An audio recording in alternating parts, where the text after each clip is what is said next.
So I'm going to finally show you how to cook Indian style mutton. We call it mutton, actually it's mixed lamb. What? Oi, why are you unhappy? It's a nice place. Anyway, so interestingly, I have done all this cooking. My wife walked in and I said, "Oh, can you please help me dressing, chopping, cutting, preparing this drumstick?" And she said, "No, it's very difficult. I can't do it." And then I told her, "Okay, what about this then? The red amaranth." And they said, "Okay, let me do this." So so it's the same technique she used to do, I used to do with our kids. So if you tell them, "Do you want to eat this?" No. But if you say, "Do you want to eat this or this?" then they will choose the better one, better for them. So we don't want to encroach something which we think is arduous or difficult, but if we give them a choice, no compulsion, but do you want to do this and that, they voluntarily will swing to one. So what my wife said is difficult, but now compared to this, she thinks that is easier. Interesting. Now, moving on to my topic, which is when you want to make this, you have to marinate for at least 6 hours, preferably. So first step is you soak it in hot water 3-4 times, not boiling, but just hot water from the tap. Then I'm going to put everything in here and marinate in here with oil so that I don't have to add oil later. So this is all you need for marination. First goes ginger, not too much, just a little. And I'm not going to add any spice afterwards, okay? Or ginger garlic. So garlic is normally 3 times more than the ginger. Okay, next comes salt. Although salt I will be only little. I'm going to use meat tenderizer, just a pinch. Ideally, if you got papaya, green papaya or pineapple, that also will do the trick. So finally goes red chili and turmeric. See, given a choice between this cage and just roaming around boring, she came back to her cage, which she used not to like. So all added, red chili, turmeric, ginger garlic paste, and some chunks of tomatoes. And now the oil time. So oil goes, a lot of oil will go. Now Coffee is a bit annoyed because he was roaming independently in the whole house, and because of the little sister who is making a mess everywhere, he's also trapped. His freedom is curbed. Yes, I know. Let's liberate Coffee. Everybody loves freedom, right, Coffee? So now marinade.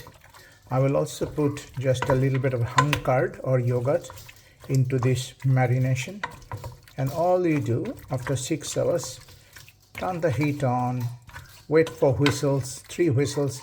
Make sure you don't put the heat on too high, otherwise the bottom will get will get stuck, burned. And next stage is you chop up some onions and then make a paste of it and add it to this. Or you know what, to make your life simple, I just added chopped onions. The only thing is now missing from the final product are the spices. That I will fry separately and add that spices with oil into this. So as it is marinating, I'm making my spice mix ready. So I put some cumin, 2 green chilies, 2 red chilies, 1 big cardamom, 2 small cardamom, 1 bay leaf, some cinnamon sticks, and some ghee, clarified butter. So that's all the spice. So once this is kind of half done, I'm going to add this fried stuff. And finally, before maybe 2-3 minutes before bringing it down, you add rose water, kewra water. Can you see? Kewra water.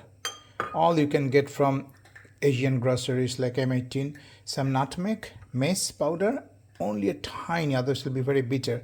And probably 1 teaspoonful of garam masala powder. So that's all. and just make sure your lambs are really soft. One thing I forgot, this is it, some yogurt, and then mix everything up. This is starting to splatter. My spice mix. You have to smell the spice. Going to put some coriander here as well. I added some black pepper, and I'm adding one Kashmiri chili, which gives a really nice color. So I can smell everything here. So you can also crush it so that it doesn't come to your mouth, because nobody wants to have all this stuff.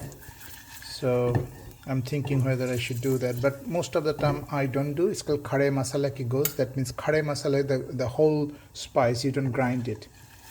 Or some of us will put everything, just sieve it, like put in a bouquet garni kind of stuff, so that only the oil sipped with all this will go through and spice it up, flavor it up. So I think this is done. Switch off. Let's come back and do the real job. I have changed my mind. For the first time I'm doing something which is a very famous technique called dum pakht. That means you don't do anything, you add everything together, including this bit, which is rose water, kewra water, mace, nutmeg, and garam masala. And I'm going to put some hot water and here as well, and put it and just set it on pressure and let it simmer. So I have just taken out the lid off, the pressure off. That's how it is looking like after 10 minutes. And I'm frying some quartered potatoes. My wife is trying to get the kids to come down for their breakfast, and they are not coming. So I've now added all the potatoes, and potatoes will now soak up. It's partially cooked anyway, but now it will seep up all the juice of this lamb curry, and it will be really nice. I mean, marination and cooking is all about all the food components getting to know each other and soak up each other's culture and experience, and then so that they can, when you put them onto fire, they sing better. So that's all about marination, and that's why marination is so important for Indian cooking, and I think most cooking, if you want the juice to be out. And now I'm going to show you all the stuff that normally people throw in the bin. It's going to be such a lovely crispy. Really be careful. My wife is cooking on the other side for the kids. So now it's kind of almost ready. Another half an hour. Cooking lamb mutton takes a long time, because it takes a while for the juice and the oil of the lamb to actually properly come. Yes, don't worry, it's a postman. What have you bought? Or no, what have you bought? Nothing. My son has bought something secretly. That's my daughter and son. Anyway, you have done your job. You have shouted and still shouting. So, as I said, it looks like it is done, but maybe you can have food, but it will be better. And can you see all the flesh is coming out of the bone? Because this is one of the toughest meat that you can have. And this is almost ready. So this is really delicious, very, very crispy. You just put some garlic salt on it and some black pepper. It's really delicious. You just have to drain it carefully. So I'll be just using this freshly ground black pepper and garlic salt. Together they will really make this very delicious. Can you see how crunchy this is? And normally people throw it in the bin. I don't believe it. Why would you do that? So I'm just going to go upstairs, and this should be another 10 minutes of this, then it is done. So that's how you cook an Indian Bengali style. If you're confused that why I'm saying Indian Bengali, because India is a huge country. So Bengal is on the east, West Bengal we call it, on the east side. I think we should change our name to Bengal, because before East Bengal means Bangladesh and West Bengal means where I am, and Calcutta is the capital. So I think we should call it Bengal, and this is Bangladesh. But we speak same language, we eat same kind of food. Whereas rest of the India, they cook the same lamb curry in different ways. So if I say Indian lamb curry, there can be like 15 different varieties. This is Bengal style Indian lamb curry. I hope you understand now. Have a nice day.